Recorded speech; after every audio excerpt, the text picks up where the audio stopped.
People didn't see it coming.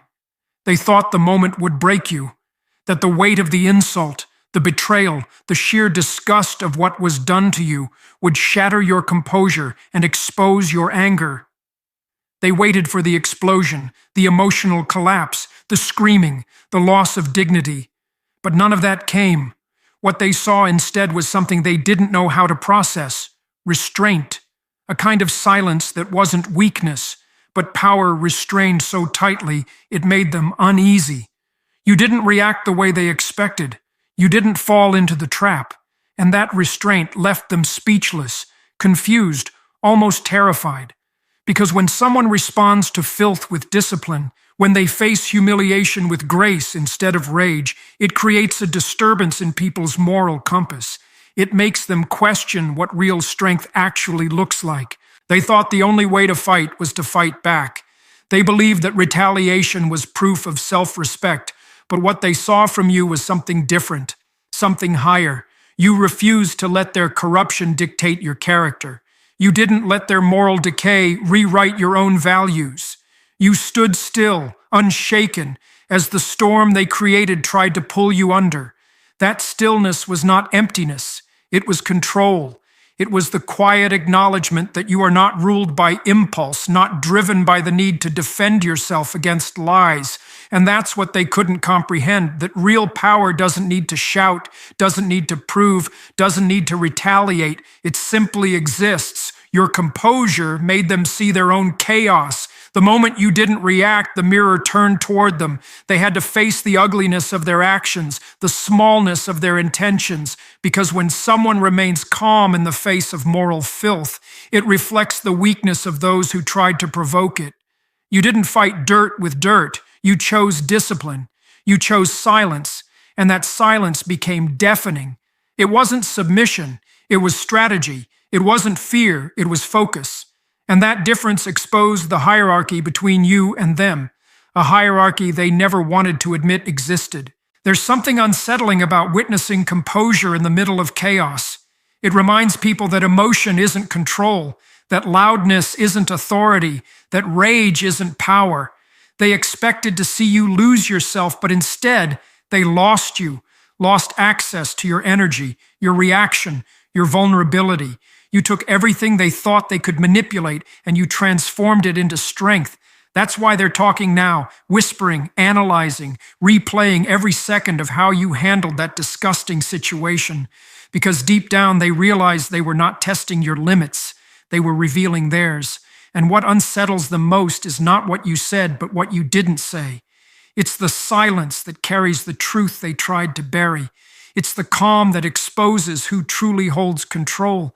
It's that quiet defiance, that unshakable restraint that now has them speechless, wondering how someone could walk through humiliation and come out not broken, but elevated. The disgusting situation. You found yourself thrown into something that smelled of moral decay, a situation dripping with deceit, manipulation, and cowardice disguised as cleverness. It wasn't just an act of betrayal. It was a deliberate attempt to watch you crumble, to see how far they could push you before you'd finally break. They plotted in whispers, masked their intentions with smiles, and waited for the moment your humanity would crack under the pressure. They wanted to see you react, to lose your dignity, to give them proof that you were no different from them, because that's what people lost in their own corruption need most, evidence that no one is better, that everyone can be dragged down into the same pit of chaos. They expected you to respond the way most do, with rage, with panic, with desperate attempts to defend yourself. They wanted a show, an emotional collapse they could gossip about, a fall they could justify. But instead, you did something they didn't expect. You refused to participate in their game. You didn't fight fire with fire. You didn't meet cruelty with cruelty. You didn't give them the reaction they designed this entire situation to extract. You simply stood your ground, silent, deliberate, composed, and that silence carried more power than any outburst ever could. It was in that quiet defiance that the truth began to reveal itself, because in every battle of integrity versus corruption, it is composure that exposes the cowardice of deceit. You could feel the tension in the air shift, The ones who sought to see you humiliated started to fidget, to doubt, to feel a strange discomfort creeping in. It was as if your restraint forced them to face themselves. They could no longer hide behind the drama they had orchestrated. There was no chaos left to distract them from their own guilt. The stillness of your presence became a mirror they couldn't look away from. You didn't need to shout, to argue, to justify. Your very existence, unbroken, undisturbed, became a statement of truth so loud it silenced the entire room. There's something deeply revealing about how people behave when they believe they hold power over you. They test your boundaries not because they want to know who you are, but because they hope you'll forget who you are. They create chaos because chaos is their only defense against order, against the kind of calm strength they don't understand. But when you refused to fall into that trap, when you met their filth with grace, you changed the entire dynamic. You didn't just endure the situation, you transformed it. What was meant to destroy your reputation became a stage for your discipline. What was meant to shame you became proof of your character. And the irony is that the more they tried to expose you, the more they exposed themselves. Every manipulative act, every deceitful whisper, every attempt to twist the narrative became obvious to everyone watching. The ugliness they thought they could hide beneath layers of pretended virtue started to show simply because you didn't react. Your silence didn't protect them, it magnified them. It turned their own behavior into a spotlight that revealed their pettiness, their weakness, their insecurity. You didn't need to accuse them. Their actions became their own indictment. They wanted control, but control slipped away from them the moment you refused to play the part they had written for you. The very strength they wanted to exploit became the thing that undid them, because in the end, no one can manipulate a person who remains unmoved. No one can defeat someone who refuses to enter the battle. You stood still, and that stillness became your armor. It wasn't the kind of silence that hides fear. It was the silence that comes from absolute clarity, the understanding that dignity is louder than any defense. That's what they never expected. They thought humiliation would weaken you, that the sting of injustice would push you into chaos. But it didn't. It refined you. It forced you deeper into yourself, into that quiet space where truth lives, unshakable, untainted. And now, the same people who once wanted to see you destroyed can't stop talking about how you survived it with such composure. They're confused by it, haunted by it, maybe even inspired by it. Because in that disgusting situation, while they were sinking lower, you were rising silently, above their noise, above their deceit, above their understanding of what true strength really means, the power of restraint. There is a rare kind of power in restraint, a strength that doesn't roar but radiates, quiet and deliberate. It's the power that exists when you are fully capable of destruction, yet you choose discipline instead. Most people misunderstand restraint. They think it means submission or weakness, but it's the opposite. It's what separates those who are controlled by emotion from those who have mastered it. To restrain yourself in the face of injustice, insult, and humiliation is not to deny your feelings, it is to govern them. It is to recognize that the immediate satisfaction of revenge is nothing compared to the long-term transformation of dignity. You could have responded, and you had every right to.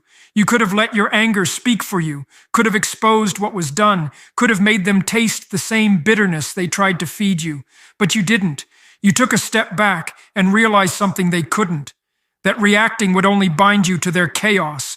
The moment you answer hate with hate, you become part of the same corruption you despise. The second you let your emotions lead, you hand your power away. Restraint, then, becomes not just a choice, but a declaration, a refusal to let others dictate your behavior. It's saying, I am not a puppet of provocation. I will not let your darkness define my light. The beauty of restraint lies in its precision. It is an art, the ability to feel everything yet not let those feelings turn into weapons. You can feel the pain, the injustice, the sting of betrayal, and still hold yourself upright. That is not apathy. That is strength born from self-awareness. You understand that emotional outbursts may win moments, but they lose meaning. You realize that silence, when grounded in confidence, can echo louder than any scream. And that's what unnerves those who attack you: your refusal to be predictable, your refusal to give them the reaction that validates their cruelty. Restraint dismantles their power because the manipulative depend on your reaction to justify their behavior. They want to pull you into the mud, to make you unrecognizable from them. But when you stay composed, when you respond with stillness instead of chaos, the entire structure of their control collapses. You break the psychological contract they rely on, the one that assumes you'll fight on their terms.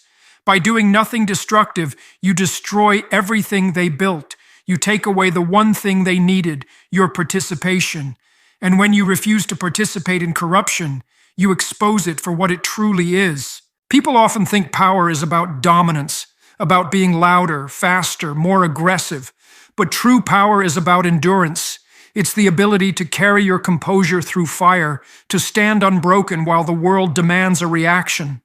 Restraint doesn't mean you don't care. It means you care too much about what truly matters: your integrity, your peace, your higher purpose. And in the quiet of that restraint, something profound begins to happen. The chaos outside starts to lose its grip on you. You stop being a character in their story and become the author of your own. There's a psychological shift that occurs when you choose to remain calm under pressure. You rise above the emotional frequency of the situation. While they operate on impulse, you function through insight. While they're driven by ego, you're guided by principle. That's what makes restraint such a powerful act of rebellion. It's not about ignoring what happened. It's about mastering yourself so completely that no one can push you into a version of yourself that doesn't align with your values. And what they never realize is that restraint is not passive. It's deeply active. It takes strength to hold your tongue when the truth burns on it. It takes courage to walk away when every nerve in your body screams for confrontation. It takes wisdom to understand that not every battle deserves your energy. You didn't refrain because you couldn't fight. You refrained because you understood that fighting them would mean lowering yourself to a level where victory has no meaning. So you chose stillness, not as surrender, but as supremacy. You chose to conserve your power instead of scattering it across pointless arguments and empty retaliation. And that choice, though quiet, created ripples that they could feel. They expected rage and found restraint. They expected chaos and found clarity. And now, even if they can't admit it aloud, they know the one who stays calm in the storm is always the one who controls it. The psychology behind their shock. They didn't know what to do when you didn't react. It caught them completely off guard. They had built the entire situation on a single assumption: that you would break, that you would explode, that your emotions would take over and confirm everything they wanted to believe about you. They expected the tears, the rage, the desperate attempt to fight back. That was the moment they were waiting for, the moment they could point at and say, "See, we were right." But that moment never came. Instead, they were met with something they didn't expect: stillness. A composure so unsettling that it shifted the entire balance of power. Your silence was like a mirror, and it reflected everything they tried to hide from themselves. It forced them to confront what they had done, what they had become. They wanted chaos, but they got order. They wanted to see guilt, but they were met with grace. And that contrast disturbed them because it revealed the truth: that you weren't the problem. They were. The calmness you showed in that moment exposed their insecurity, their moral confusion, their hunger for validation. It was as if your composure stripped them of their illusion of control. Without your outrage to feed on, they were left with nothing but their own conscience, and that silence became unbearable. The human mind is addicted to reaction. People who manipulate others depend on it. They thrive on your energy, on the emotional charge that comes from making you defend yourself. It gives them significance. It gives them a sense of power. But when you refuse to give them that, something inside them collapsed. It's like a performer losing an audience. Without your engagement, their act became meaningless. Your silence didn't just protect your peace, it dismantled their performance. Every word they had rehearsed, every plan they had built, every expectation they held, all of it fell apart the moment you didn't respond the way they wanted. And that's the deepest kind of shock, when someone realizes they can no longer control the narrative. They start replaying the moment in their minds, trying to understand how they lost their grip. They search for the weakness they thought they saw in you, but now it's gone, replaced by something unshakable. Your restraint didn't just silence them, it redefined how they saw you. Suddenly, the person they underestimated became the one they couldn't comprehend. Your calmness, your refusal to descend into their level, made them aware of something they didn't expect: the hierarchy of character. They realized that while they were busy trying to provoke, you were standing in mastery. That kind of control unsettles people who live on manipulation. They depend on chaos to survive. They feed off drama because it keeps them from confronting their own emptiness.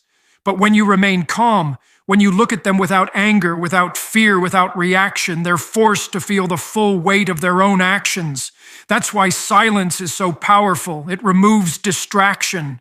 It removes excuses. It leaves only truth. And most people can't bear the sight of truth when it's looking straight at them. You could almost see it in their eyes. That flicker of confusion, the discomfort, the sudden awareness that they had been exposed. Because they didn't just fail to break you, they revealed themselves. They thought your silence would make you seem weak, but instead it made them look small. The more you refused to play their game, the more obvious it became that they needed it, that their entire sense of control depended on your reaction, and without it they began to unravel. It's a strange reversal. The aggressor becoming the anxious one, the manipulator losing control. But that's the psychology of shock. When someone meets integrity where they expected chaos, when they see grace where they expected revenge, they don't know how to process it. Their mind can't categorize it because it doesn't fit the script they wrote. They thought they could define you, but instead you defined them. You revealed what happens when someone chooses strength through stillness, when they hold their peace and force the truth to do the talking. And now, even as they pretend it didn't affect them, you can feel the shift in their behavior. They tread carefully. They speak your name differently, slower, more measured, sometimes with discomfort, because deep down they know that something in that encounter changed the dynamic forever. You no longer fit the image they created of you. You're not someone they can provoke or manipulate anymore. Your silence taught them a lesson they didn't expect to learn, that the calmest person in the room is always the one who truly holds the power. The hidden strength behind calmness. Calmness is often misunderstood. People see someone composed in the middle of chaos and assume they don't care, that they're detached or indifferent. But calmness, when earned, isn't apathy. It's mastery.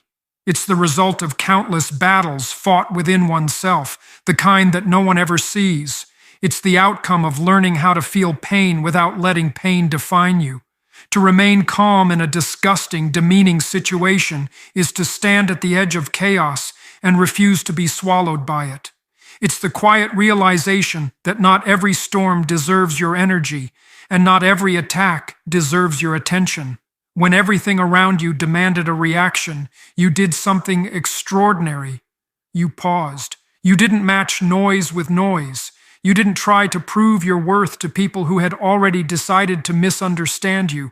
You knew that sometimes the most powerful move is no move at all, because calmness is not the absence of emotion. It's the management of it. It's what happens when your inner world is no longer dictated by external chaos. You've seen what rage does to people. You've watched how anger blinds judgment and how retaliation poisons the soul. So you chose differently. You chose to see instead of react, to observe instead of engage, to understand instead of explode. That decision, that split-second choice to remain calm, is what separates the ordinary from the extraordinary. It's what separates those who are slaves to their impulses from those who've learned to master them. Calmness is strength restrained. It's self-control wrapped in quiet dignity. When you refused to lash out, you didn't suppress your humanity, you elevated it. You stood as proof that discipline is more powerful than destruction. You showed that the one who governs themselves holds authority over any situation. And that truth unsettles people, because in your calmness, they saw the one thing they feared most, control they couldn't take away from you. People often mistake emotional silence for weakness, but silence born from understanding is terrifying to those who depend on chaos. It's the silence of someone who sees through the illusion. When you didn't fight, when you didn't respond to their filth, you weren't surrendering. You were conserving your power. You refused to let their moral decay contaminate your peace. And in doing so, you revealed something profound. That calmness is not passive. It's an act of moral defiance. It's a declaration that says, "You cannot make me like you." That is strength in its purest form, the refusal to become the very thing that tried to destroy you. There's a particular kind of authority that radiates from those who've learned calmness through pain. It's not the authority of dominance, but of understanding. You've seen chaos, you've been dragged through betrayal, through deceit, through humiliation, and yet, here you are, still centered, still standing. That kind of calm cannot be faked. It's carved into you by experience, shaped by hardship, and solidified through endurance. People sense it even if they can't name it. It's in the way you speak slowly when others shout, in the way you listen when others demand to be heard, in the way you refuse to rush toward revenge. That calm presence becomes magnetic. People who once mocked it begin to respect it, and those who tried to provoke it begin to fear it. Because calmness exposes truth. When everyone else is scrambling, defending, and explaining, the one who remains still becomes the mirror of the entire scene. You didn't need to prove who you were. The moment you didn't react, everyone saw who they were. That's the hidden strength. Calmness doesn't shout to be understood. It forces understanding through silence. It's a power that humbles the arrogant and unsettles the deceitful. And that's why your calm scared them, because it held up a reflection they weren't ready to see. Calmness doesn't mean you don't feel anger or pain. It means you refuse to let those feelings control your identity. It means you've learned that not all wars are fought with words or fists. Some battles are fought in silence, and the victory is peace. When you stayed calm in the middle of that storm, you weren't weak, you were wise. You knew that chaos feeds on attention, that conflict grows through reaction. You didn't starve yourself of emotion. You starved the chaos of its fuel. And in doing so, you discovered that the real power lies not in how loudly you fight, but in how silently you endure. That's why calmness is so rare, because it requires immense courage to stand still when everything inside you wants to move. It demands faith in something greater than the moment, faith in truth, in timing, in the strength of your own restraint. It's the quiet confidence that says, "I don't need to win this argument to win my life." And that calm, that inner stillness, became your greatest weapon. While others lost themselves trying to destroy you, you found yourself in the calm, and that made all the difference. Why people are impressed now? They didn't understand your silence before. They mistook your calm for weakness, your patience for passivity, and your refusal to fight back for surrender. But now, as the dust settles and the truth begins to reveal itself, they see it differently. They realize that your composure was not silence born of fear, it was strength held under restraint. They see now that what looked like distance was actually discipline, and what seemed like indifference was your quiet decision not to lose yourself in their chaos. It's strange how people only begin to respect strength when it's wrapped in stillness, not in noise. Because in that stillness, they finally see the power that was always there, patient, deliberate, and entirely self-contained. At first, they tried to provoke you because they thought they could. They assumed that you, like everyone else, would react, shout, and crumble under the weight of humiliation. They believed that control belonged to the loudest, to the ones who caused the most disturbance. But when you didn't respond, something in them broke. They began to realize that the one who stays calm in conflict is the one who truly commands it. That realization shook them because they expected to destroy you, and instead they watched you stand taller than ever, untouched by the fire they tried to set. Now they talk about you differently. The same mouths that mocked your patience now speak of it with awe. The same eyes that watched you, waiting for you to fall apart, now look at you with hesitation. There's a quiet respect, sometimes even fear, in how they speak your name, because they've seen what it means to hold yourself together when everything else falls apart. They've seen how grace can dismantle aggression, how dignity can silence deceit, and how discipline can overpower destruction. And that's what leaves them stunned. You didn't win through confrontation. You won through control. You didn't overpower them. You outgrew them. They start to understand that strength isn't measured in how loudly someone defends themselves, but in how deeply they can trust themselves. You never needed to explain, justify, or prove. You simply lived your truth, and that truth spoke louder than any defense could. While they were busy plotting, talking, and spreading noise, you were still. And that stillness became the loudest sound in the room. People notice when someone refuses to be moved by chaos. It unsettles them because it's so rare. They see now that your silence wasn't weakness. It was an act of profound self-respect. You didn't react because you knew reaction gives power away. You knew that feeding their drama only fuels their sense of control. Instead, you let your peace speak. You let time do what it always does, reveal everything. And now, those who doubted you are beginning to realize that you never needed to fight for validation. You let the truth do the fighting, and the truth never needed noise to win. There's something magnetic about someone who refuses to be pulled into pettiness, who keeps their head held high even while being dragged through the mud. People admire that because deep down, they wish they could do the same. They've watched you handle betrayal, disrespect, and humiliation without losing your dignity. And that has changed the way they see you. It's no longer pity, it's admiration. They can't deny that what was meant to destroy you only refined you, that every act of cruelty became the fire that forged your character into something unbreakable. They see that you've turned pain into power, that you've learned to transform wounds into wisdom. And even if they don't say it, even if pride stops them from admitting it aloud, they know you earned a kind of respect that can't be faked or forced, because people eventually recognize authenticity. They can sense when someone has walked through hell and still managed to keep their soul intact. That's why they're impressed now. Not because you fought harder than anyone else, but because you didn't let the fight change who you were. They see that while others used chaos to feel powerful, you used discipline to stay powerful. And that difference, that quiet, unwavering strength, is what separates you from them. Now, in the silence they once mocked, they find themselves listening. In the restraint they once despised, they now see the definition of control. They've realized that you didn't need to prove your strength to anyone. You embodied it. And that realization, that undeniable shift in how they perceive you, is what leaves them in awe. They know now that you were never fragile.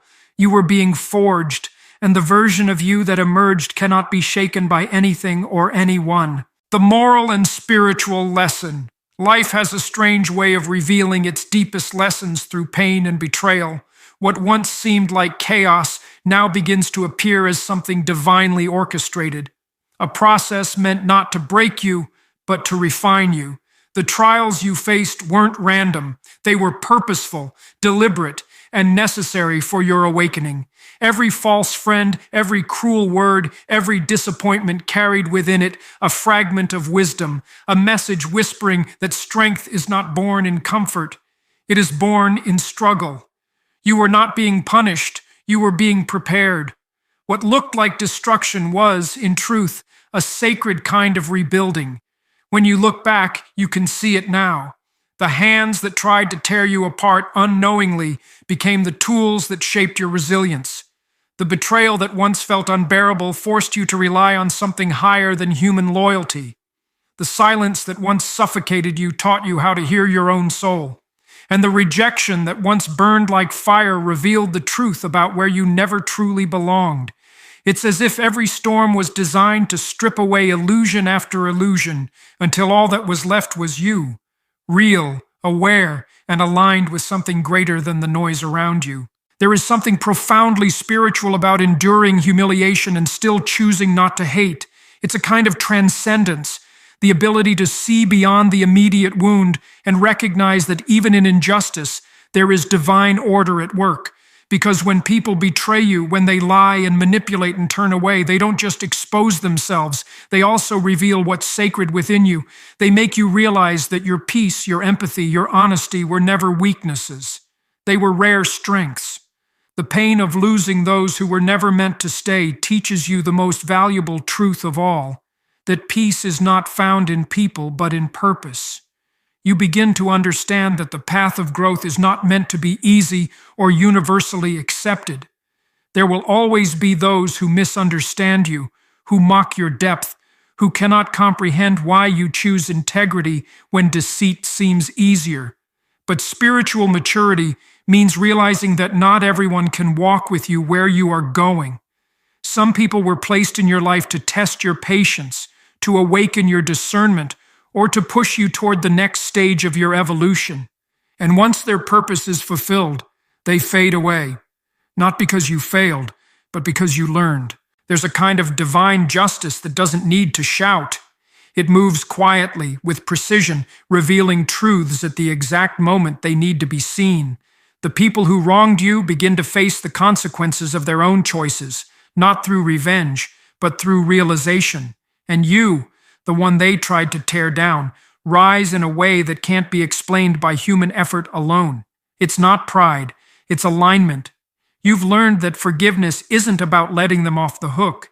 It's about freeing yourself from the weight of their actions. You've learned that walking away in peace is a louder statement than any confrontation could ever be. There's also humility in this transformation, because when you begin to see how life has used even your pain to push you forward, you stop questioning why things happened and start trusting that they had to.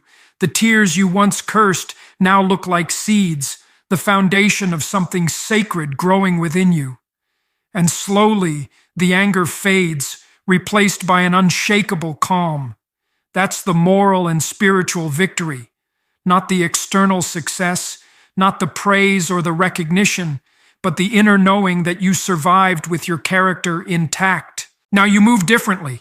You no longer chase validation because you've seen how fickle it can be. You no longer beg to be understood because you understand yourself. You've learned that silence has power, that solitude has wisdom, and that peace has a voice that only the strong can hear. What others saw as your downfall was actually your awakening, a spiritual rebirth disguised as loss. And even though the scars remain, they don't represent defeat. They represent the story of how you became unshakable, not because life spared you from pain, but because you faced it and discovered something sacred within it. Every trial was a teacher. Every heartbreak was a lesson. Every betrayal was a mirror reflecting back your own growth. And through it all, you learned that real strength doesn't roar. It endures, it bends, it breaks, it rebuilds, and it returns wiser. You now walk with the quiet understanding that everything, even the cruelest moments, was leading you somewhere meaningful. What once felt like darkness was guiding you toward light, and what once felt like loss was preparing you for alignment with who you were always meant to become. What they realize now. Now the air has changed. The same people who once whispered your downfall now whisper your name with hesitation. There's something different in their tone. It's no longer mockery or disbelief. It's a strange mix of awe and unease. They don't talk about you the same way anymore because they've seen something they can't unsee. You didn't retaliate. You didn't collapse. You didn't become what they accused you of being. Instead, you transformed, quietly, steadily, in ways they never imagined you could. And now they realize that their attempts to destroy you only made you more precise, more disciplined, more untouchable.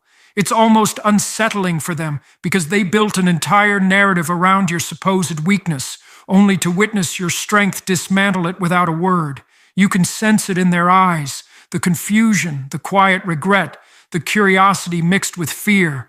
They never thought silence could be so loud, that restraint could echo louder than rage. They expected chaos, but they got order. They expected emotional ruin, but they got composure that felt divine. It's dawning on them that they were never in control of the story. They were merely background noise in your transformation. Every rumor, every manipulation, every subtle attack they launched was supposed to weaken you, but instead it purified your focus. You stopped trying to explain yourself to those committed to misunderstanding you, and that shift in energy broke their hold completely. There's a realization that spreads among them now, an uncomfortable truth they can't ignore. They begin to see that your silence wasn't surrender, it was strategy. That every moment you refused to engage, every time you chose dignity over argument, you were reclaiming your power piece by piece. They start to remember the small details, how calm you remained when they expected outrage, how you carried yourself when others tried to stain your name. That calmness now haunts them. It lingers in their thoughts because it reveals what they never had, control over themselves. And that's the real wound for them. Not that they lost the conflict, but that they lost to someone who never even needed to fight. They're starting to talk differently about you behind closed doors, not with pity, not with mockery, but with an almost reverent disbelief.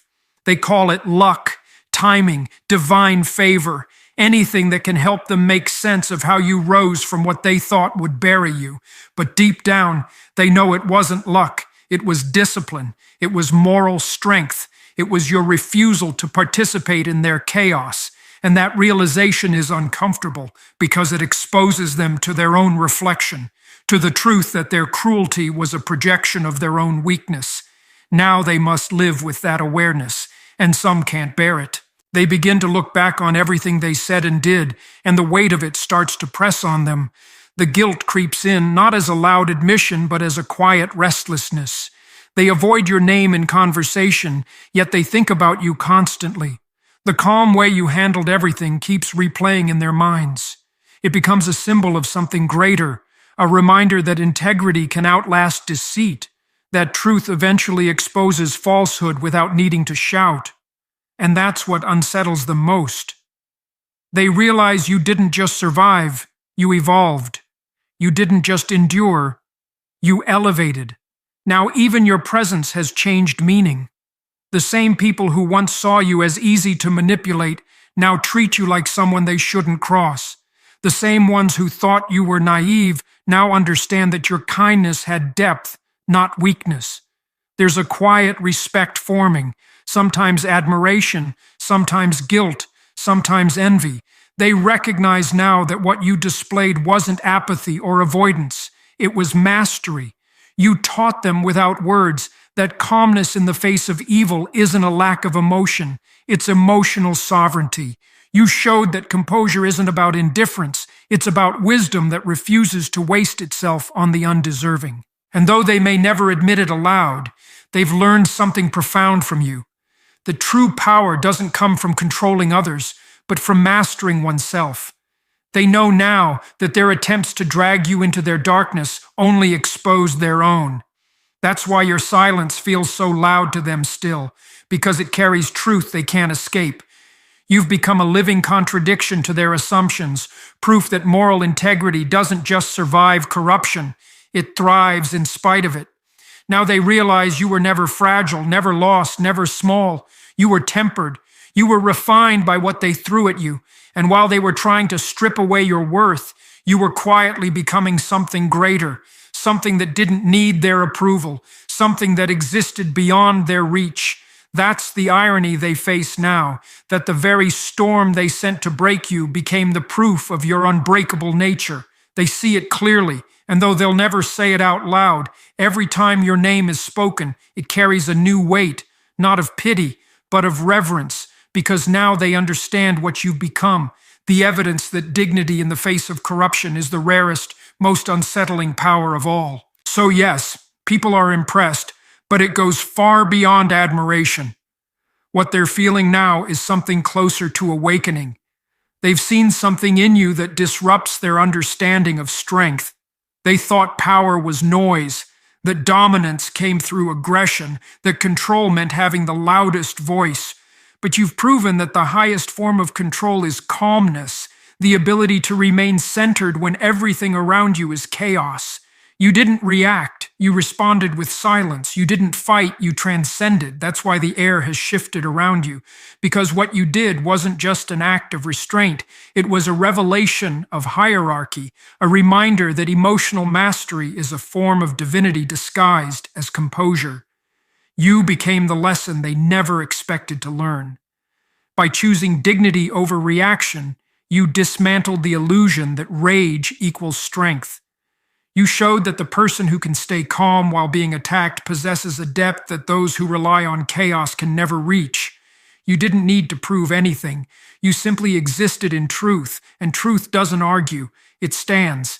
It's unshakable, immovable, and quietly victorious.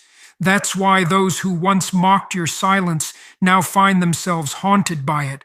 Your restraint forced them to confront their own reflection, the parts of themselves they tried to hide behind accusation and manipulation. You've walked through fire and didn't let it burn your integrity. You faced deception and didn't let it turn you bitter. That's what separates the ordinary from the chosen. The ability to endure cruelty without becoming cruel, to experience darkness without losing the light within. The calm you carried through that disgusting situation wasn't emptiness, it was authority. You stood firm in moral power while others lost themselves in emotional chaos. And now the silence you held has become your victory song, echoing louder than any argument ever could, because in the end, real strength doesn't roar. It doesn't destroy, it transforms. The calm mind, the steady hand, the composed soul, these are the marks of someone who has met evil and refused to mirror it. You didn't lose control, you reclaimed it. You didn't let their filth define you. You purified yourself through it. And now, even your enemies recognize that there's something untouchable about you. You've become living proof that silence isn't surrender. It's supremacy. The kind of supremacy that comes only from knowing who you are and refusing to let the world make you forget it.